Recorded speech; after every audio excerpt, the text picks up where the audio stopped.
Well, thanks everyone for getting online for our presentation today. Austin and I have been working on a lot of projects in Vsim over the last year. And really one topic that keeps coming up is, how do we better quantify the latent demand? Do we just, say what that demand is? Do we just add the delay into total delay and say this is our true delay for this alternative, and really trying to separate out some of the key details involved with latent demand in Vsim. It's always interesting to kind of listen to the Vsim new features, as Lucas was presenting on being able to really quantify that in the vehicle inputs now. So there, in the summary of my presentation, I'll be saying look at the error files, but there's already a new option for that. So kind of getting into our presentation, what is latent demand in Vsim? And really this is anywhere where traffic volumes are backing up off of the links where a vehicle input is. And so when we see this in a model, we see this as kind of backing up off the network because of somewhere where that volume can't fully enter the network. And so we can quantify that in number of vehicles and hours of delay using the demand latent and delay latent. But how does that transfer to the real world operations? And so in this image in the bottom here, you see a Starbucks line that ends up kind of queuing out to the main access. And so when we have latent demand, we can really quantify that as displaced trips, potentially not even going to their destination because of a long line or something, or not entering the model just because of that perceived time delay. Trips not taken as they're taking a different route. And then lost business is a big factor for mainly commercial corridors. So getting into some of the fundamentals behind what we see on some of these corridors is our speed, density, and flow curves and how they relate to each other. And so when we hit that critical density in this table in the bottom left, we see that our flow actually starts decreasing once we hit that critical density. So this is level of service E, level of service F conditions. And when we get to that oversaturated flow, we actually see that demand for volume in the model as not being able to get through. That capacity actually starts shrinking. And so we see this in a lot of overcapacity segments, whether that be two-lane highways, freeway segments, and just kind of that background understanding of even if our volume counts are coming in kind of under capacity, but we know that there's kind of that breakdown in traffic, we have to understand that we might be on the far side of this volume curve versus the close side where our density is still acceptable level of service. And so that's where, for freeway results, we really look at that density as an identifier of if we're over capacity or under capacity. So in one of our case studies here, we'll talk about how macro simulation really isn't the best option once you get to those oversaturated conditions, and the amount of demand over capacity is really important when you start looking at the results you're getting out of your micro simulation models. So I kind of talked a little bit before about demand latent and delay latent. And really, these are the exports that we're getting out of network results that we're really trying to quantify this with. So usually what Austin and I do is we have 24-hour models set up for a lot of our projects, and we really look at that network delay throughout the day.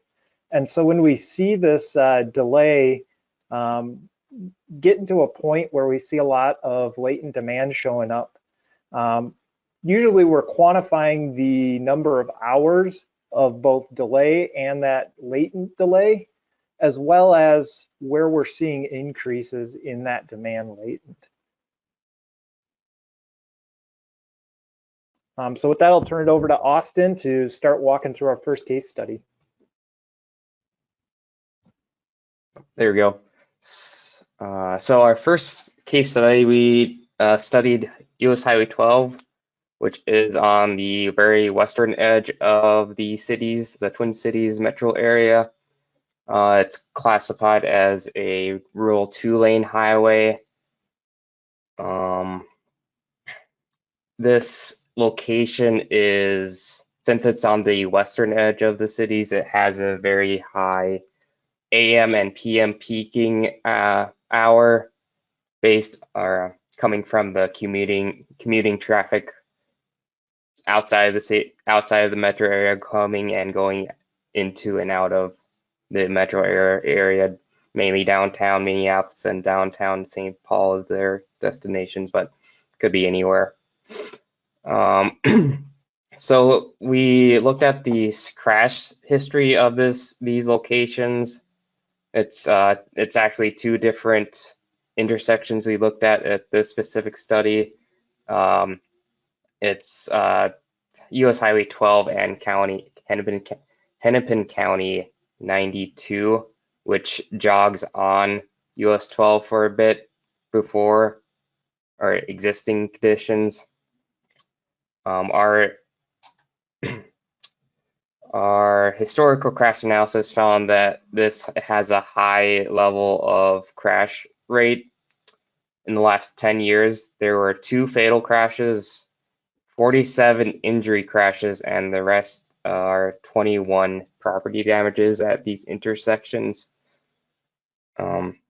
This study, the alternatives for the study looked from low-level intersection signals and also no build conditions up to high-level interchange and quadrant alternatives to address these operations and crash issues at this location. We analyzed this project with Vsim along with other modeling tools to best understand what the future conditions hold between the no build and all the alternatives. The other models we used were Rodel and Synchro, but for this project, we found that there is a lot of latent demand or latent delay not quantified by these other models. So we end up using Vsim as we found that Vsim is one of the best models to use at this location. We also had not us, but there was another study in the area done by another company. I'm not sure who, I forget, but they didn't use Vsim, and it ended up having impacts at this study area. The other intersection study was about 2.5 miles away down east of this study area, and that ended up having queues backing up in the eastbound in the AM peak all the way up to our study intersection, which did end up impacting quite a bit and just caused mayhem, really. So we had to figure out what we want to do with that and our own study intersections. And our team also looked at a quantitative benefit cost analysis with this location. We try to find what alternative had the best conflict and using conflict and operational data to find the most cost-effective alternative among our alternatives. We found out that a quadrant interchange with a roundabout on Highway 12 was the best alternative from this analysis. So as we And started looking at kind of what factors in Vsim during our analysis were causing us some concern with some of our stakeholders, really getting the roundabouts calibrated to what we would expect in the field was a big factor, and that has been some of the past decisions of using Rodel because it has a higher capacity. And so really in our Vsim simulation of showing them that we could calibrate it to the HCM 6th edition to get those higher capacities close to 1430 vehicles per hour really helped our cause as far as shifting it from using the macroscopic tool and using PTV Vissim. And so as we were doing our analysis, we really started pointing out that, you know, our max queues are 3 to 4 times longer than Rodel. Our, you know, Vsim is showing an hour and a half to 2 hours of level of service F during this AM peak hour, whereas with our macroscopic results, we're showing level of service D and level of service E. We're still showing decent amount of queuing, but we just weren't showing that breakdown that what we were seeing in Vsim. And some of the factors we identified that were causing this really was that peak 15 minutes. Our volume flows kind of coming into the model in Vsim really did get over that 1430 mark for that peak 15 minutes and really dropped our capacity for all those time periods following. Whereas in Rodel, when you looked at that hour slice, even with a peak hour factor between 0.8 and 0.85, we weren't getting that breakdown to level of service F conditions. And so that level of service D and E was being accepted by MnDOT. And Austin, as Austin was saying earlier, the roundabout downstream about 2 miles was actually being final designed with a single lane with what we would expect as level of service F conditions as well in Vsim, which we were showing on our purpose and need project for our current one. So there were a lot of discussions with MnDOT in shifting over to using these Vsim results versus the Rodel results, really because of latent demand. What we were finding is as we got into the 6:15 hour and 6:30 hour, you'll see the volume as the areas. And so that blue shaded volume was what Rodel was looking at. And so adding those 4 volumes for, you know, 6 o'clock, 6:15, 6:30, and 6:45 together, we ended up being under that generalized level of service F capacity. That 15 minutes was saying level of service F in the results, but for the hour results, we were under that capacity, and it was level of service D or E. But in reality, where that Vsim volume changes is that 6:15 period where you can't get over that level of service F capacity. And you actually see those volumes, even though you were over, that latent demand keeps filling in, and you actually break down from your capacity higher, you know, close to 1,300 in this situation. We saw that this hourly volume was spiking above that 1,400 mark. And that latent demand was kind of backfilling into that hour and causing over an hour of level of service F conditions in Vsim. And so when you picture that delay, you're going over that level of service F delay in Rodel for just that 15 minutes, but under for the rest. Whereas in Vsim, that delay really keeps adding on to itself and causing those longer level of service F conditions until really that latent demand is satisfied, dropping us back below that level of service F conditions. So this graphic was really helpful as we started presenting that to stakeholders and really understanding the core differences between that micro simulation model and macro simulation model. So I'll turn it back over to Austin to start talking about our next case study.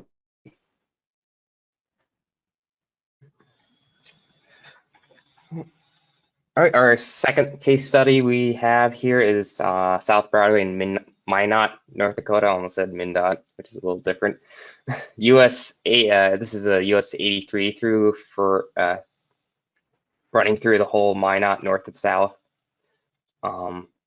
We looked at different things in this study, mainly multimodal operations, which are bike, transit, freight, passenger car, and pedestrian. There might be another one, but those are several different topics in the study, and as well as safety concerns in this corridor. Our What I want to highlight in this study is this the 20th to 11th Avenue section within this corridor. It's about a mile long. It has several business. I should skip that. Yeah, the evaluations include node network travel times and SSAM within the Vsim model we have. But with this business district we have high density commercial entrances, which is a real concern within the operational aspects and safety aspects of this area within the city. The total Vsim model is 3 miles, but this specific mile has a lot of different entrances and private and public entrances. The whole model has about 50 public intersections or inputs, which are a little different, which is one input per approach in the model, and then 50 total private inputs within the whole model itself, which is basically one business. So 50 different businesses, or like maybe a mall or mini mall or something like that within the whole model.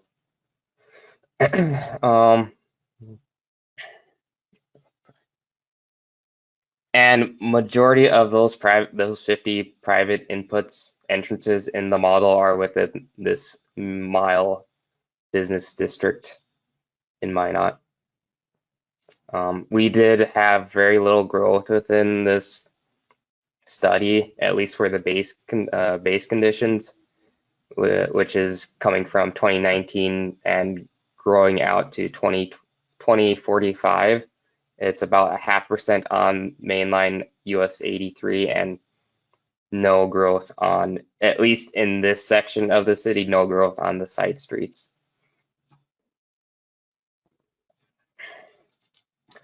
So within this mile section, there's about 54 public and private entrances modeled in our Vsim model. This section is a 5-lane section, which is 2 northbound and 2 southbound lanes, and a 2-way center turn lane throughout this mile section.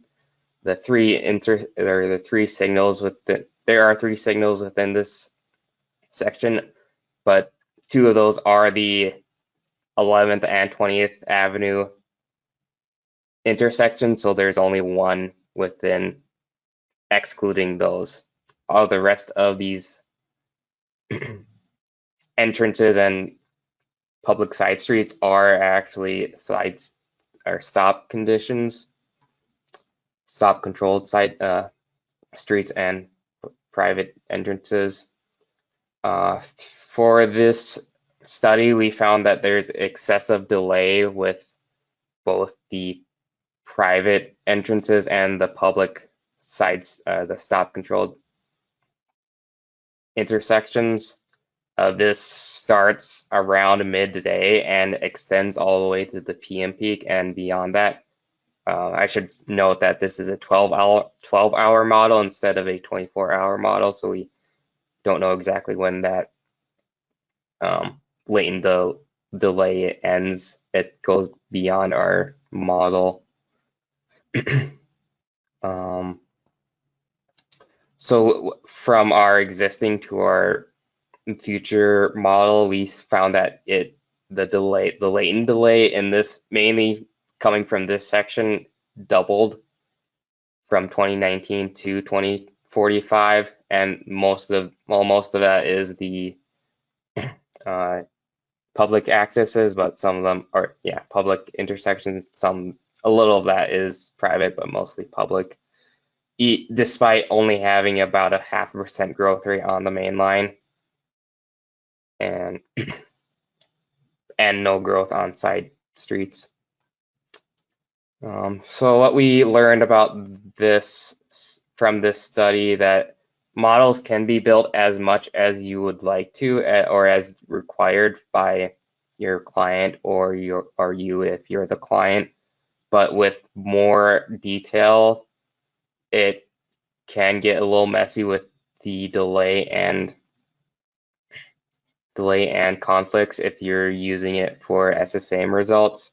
It's handy to model with anything that's out there, but you don't necessarily, depending on what you want, you may not want all everything that's out there.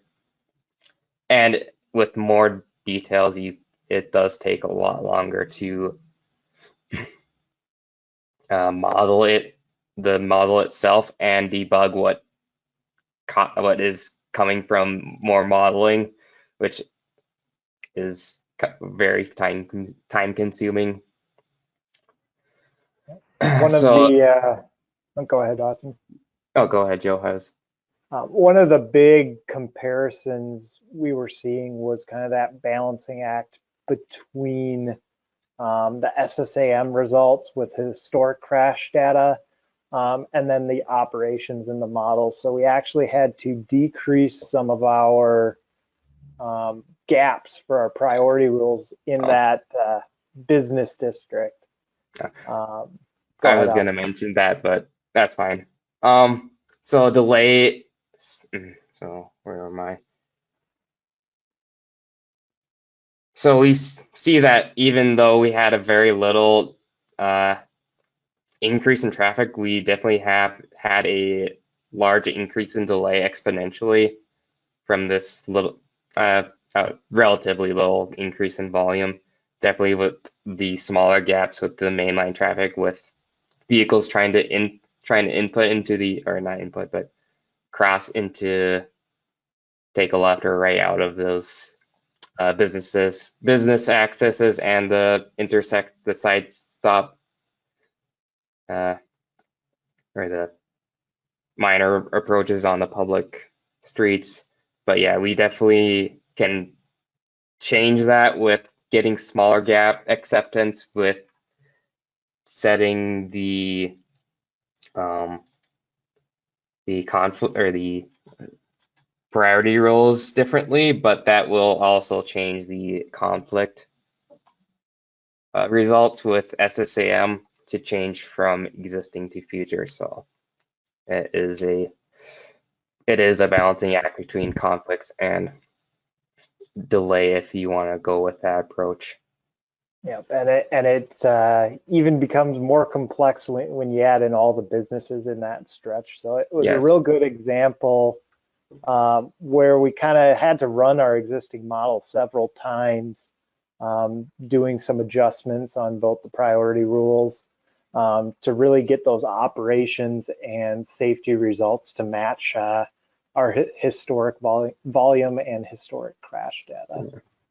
One more thing to add on this offhand is just that since this is a center turn lane, you have to code in priority rules or conflict areas to get some of those left turns from the main line, the highway or the 5-lane street onto those business accesses, and that does get a lot messy and can get some conflict areas where you may not want, or conflict results that you may not want.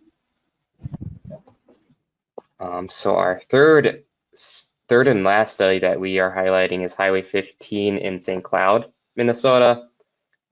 We analyze alternatives, including a variety of interchange options and at-grade interchange. Our existing layout is a divided 4-lane section throughout this section with 5 signals. St. Cloud has a large business district on the south end of this study area, with a mall and many businesses. We also did model the two east-west streets on this map. So we found that we have 3 of the top, I saw it was top 10 in the report, but 3 of the top, at least top 10 highest crash intersections in the whole state of Minnesota in this corridor, which are these these 3 are the 3 low on the southern part of this study. Is there someone unmuted? Anyway, so we found that the existing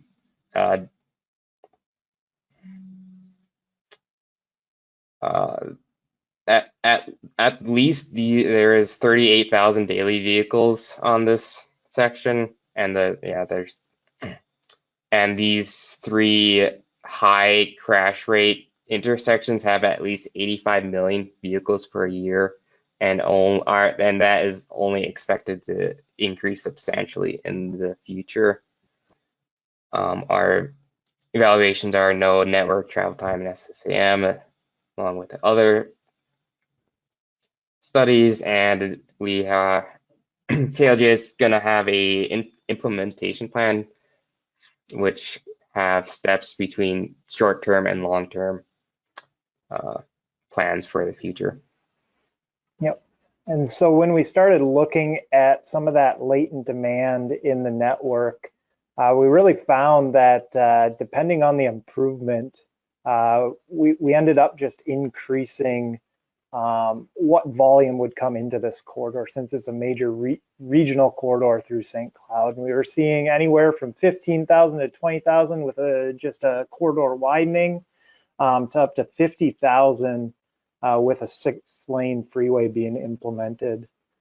And so when we started looking at that latent demand just for our at-grade options, we found that the AM peak was just kind of under that capacity threshold, but as we started working into the midday and PM peaks, we saw that latent demand rising all the way from 11 a.m. all the way till about 6 p.m.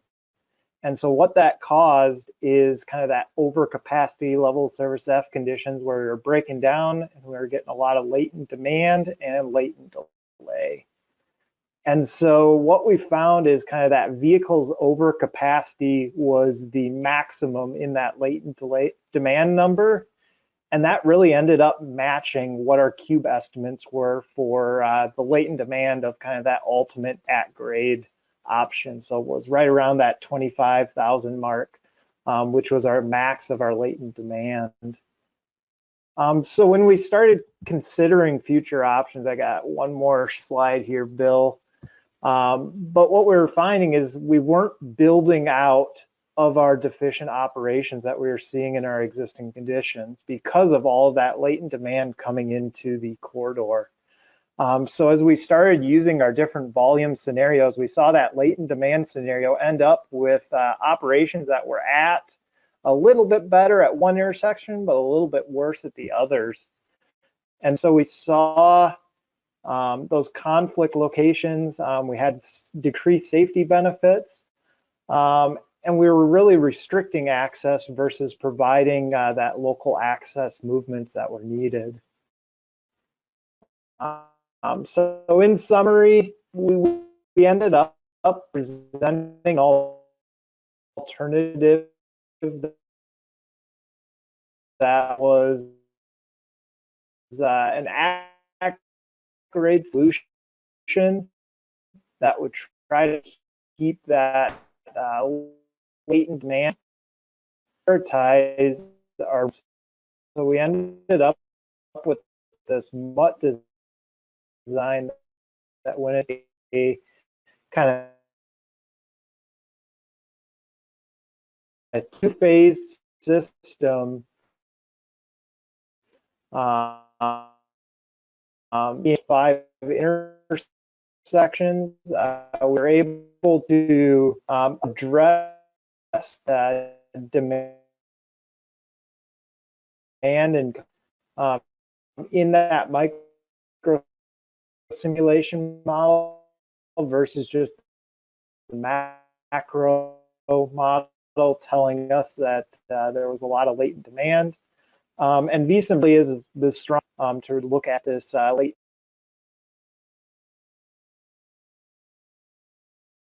All right, Joe, I'm going to jump in. I don't know if it was just on my end or not, but the audio started glitching out when you got to the summary slide. So, but we can still see your slide here. Very good summary items. Thank you, Joe and Austin, for the presentation. We definitely appreciate you guys sharing that with us.